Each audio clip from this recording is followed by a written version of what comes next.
Hey, what's going on, guys? So welcome to this video. So in this video, we are going to cover a little bit about CK question related to services. And even if you have not, if you're not preparing for CK, by watching this video, you will understand how to, you know, create a service and expose it properly that way. So make sure that you watch this video, so it will give you a hands-on on how to, work with services. And I'll also explain the concept related to services. So make sure you watch the video till the end.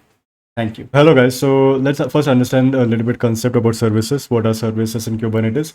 And once we understand what they are, then we will go and solve the question for CK. So without wasting much time, let's get right into this. So here we can see that, yeah, this is introduction to services, right? So what are services basically? Services are used to expose our pods into the network. Okay. So services are like the way. So whenever you want, pods to communicate with each other, you first create a service, and then that is how you expose it. So there are multiple kinds of services. So we are going to discuss each one of them one by one. So first, let's see what's the name. So there is the cluster IP service.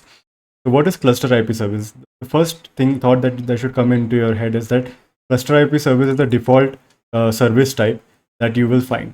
So even if you are exposing a pod or something and you don't specify the type of service, then it will generally choose the cluster IP. So cluster IP service is like a way to expose internally within the cluster. So when you are doing an exposure, whenever you expose your service, your pod with a cluster IP service, it will only be able to communicate internally within the cluster. So that's why it's called as cluster IP service. So as you can see here, it's mentioned not accessible from outside the cluster. So common in production for internal only services. So whenever your services are to be accessed only internally, then you set this up.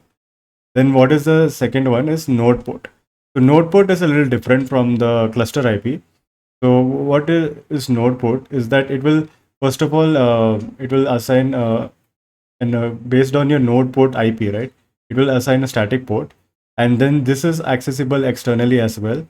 So, but this is even though it is accessible externally, it's not a recommended approach generally for exposing your pods, etc. But for testing purposes, people generally use this type of service. Then is the common one, which is load balancer. So load balancer is it can be internal load balancer or external load balancer. But then as I mentioned over here, that it will get an external IP, and this is generally used when you're using like any exposing a web app or something.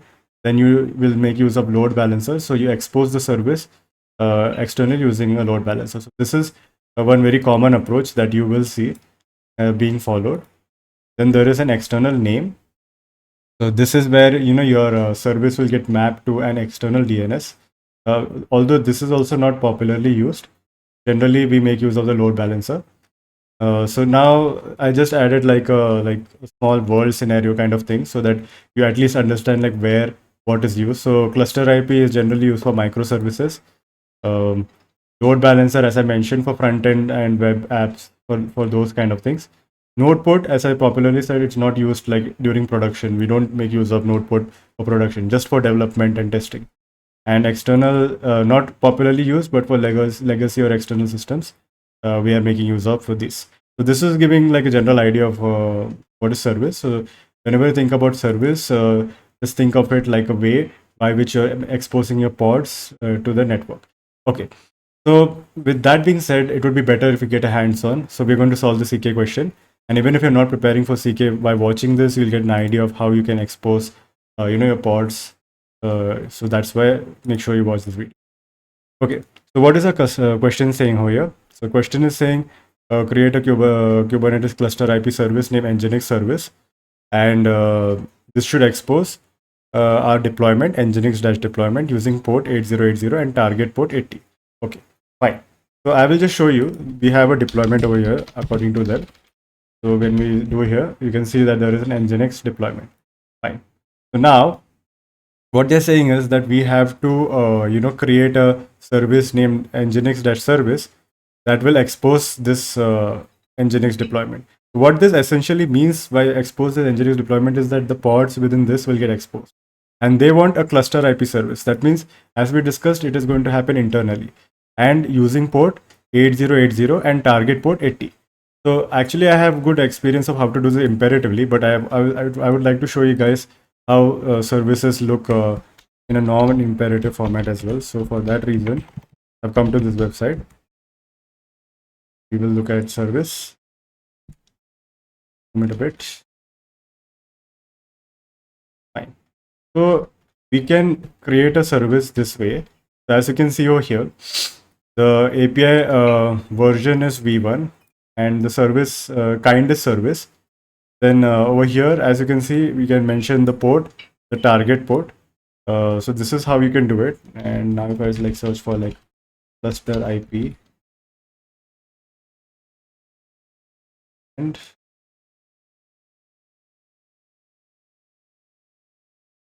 so over here you can see another service being created, and over here this service is specifically you can see the cluster IP is getting mentioned over here, and then there is also a load balancer being set up.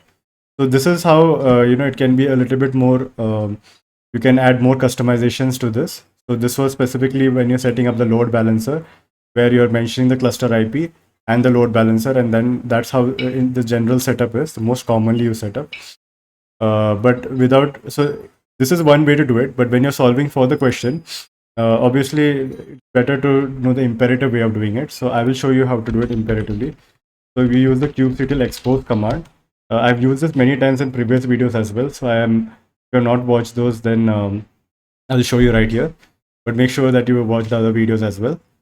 But what you're doing here is writing kubectl expose deployment. So first you have to write the name of the deployment. When you're creating a service, if you're doing it for a pod, you would have written pod. But here in this specific case, it is for deployment. So that's why we are writing deployment. And what is the name of the deployment? nginx-deployment. Okay. So this is the way we are choosing which resource we are trying to expose. And then after that, what they're saying is that the name we want to give for this service is nginx-service. So you will add like a flag nginx name equal to over here like this nginx-service. So the name is specified.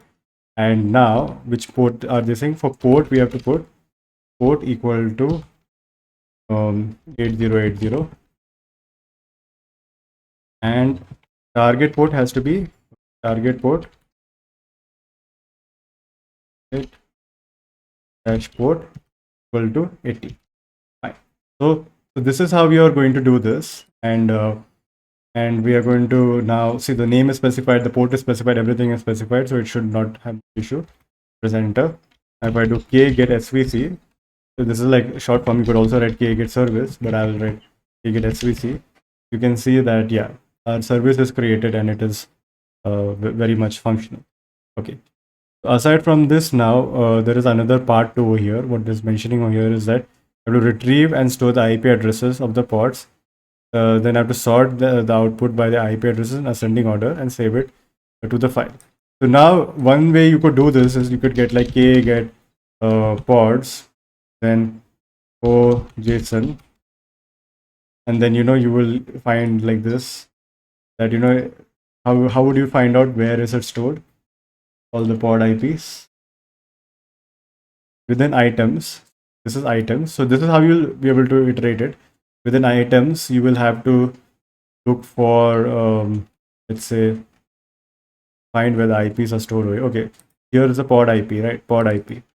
So it is stored within status. So within status, it is stored. So you'd have to find the dot like this and then do it. It will be a lot of waste of time because you're not trying to create an automation here. So what they want is to store this in ascending order, right? So all you can do simply is you can do k get pod o wide. This will give us the IP. So you should just remember this command. And now what they're saying is that you have to store it in ascending order in this format. So all of it, what I'll do is already in ascending order, but I'll just copy this. Then I will make through vi, I'll make the file that they're mentioning, aps.txt. Then what they're saying first, insert IP underscore address. So that way I've got that. And then now I'll paste this. This is 4, be 5, and this will be Now if I close this and if I do cat, I'm sure it will look exactly similar to what they have mentioned. So exactly similar. So yeah, so basically we have solved everything related to this question. So let's see if what happens. Yeah, so it is working. This is how you have to solve the question, and how you, and I will also have show, in case you want to make use of the documentation where you have to create like a deployment or something, you can make use of the documentation to get the manifest really fast. So for that reason, in this case, it was just imperative, so we did not make use of the documentation. But you will go, if you go and watch the other videos, you will see that there are several times where using the documentation comes really handy. So make sure you go and watch those videos as well, so that you kind of understand how you can tackle this question. So anyways, thank you guys for watching.